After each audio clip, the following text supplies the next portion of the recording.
In this learning tutorial video, I like to show you some filter functions. To do so, I do not use the classic and well-known filter function, but I use formulas. My filter criteria is the department training, and I would like to see all the names, all the airlines and the revenue generated. I start typing equal, filter and then open bracket. I then select all values within the table to insert them into the formula. I now add a semicolon and then select all values in column D to enter all those values into the formula regarding department. As for my filter, I am only interested in the department training. I put in an equal sign and then select cell H2 where I already put in the word training. I close the formula with a bracket and press enter. This now shows me all values regarding department training. Another advantage of this formula is that I can keep using it if I now like to filter other departments.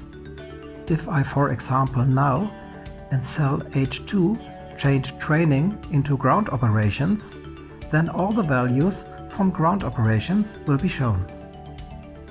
It goes without saying that this is working for sales and marketing as well as all other departments as well.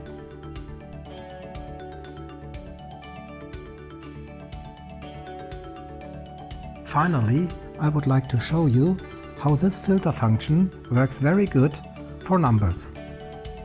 Let us assume you only want to see data from the table with a revenue value of more than 50,000 euros. The formula again starts with equal sign, filter and open bracket. Mark then all values within the table. Add a semicolon and then select all values in column E showing the revenue. Put then in greater than and select cell H2 where I already put in 50,000 euros. Then close the formula with a bracket. Again, this filter function you can keep on using.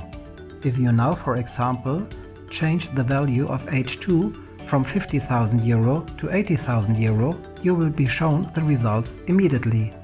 At the moment, Mr. Andreas Kreuz has generated a revenue below 80,000 euro and therefore is not shown in the filter to the right. Let's say he increases his revenue to 85,000 euros. You will only have to change this value in the original table. It will be reflected in the filter criteria accordingly. I hope you find this short Excel tip useful. There are more tips and tricks regarding Excel available for you at Learning with Matz.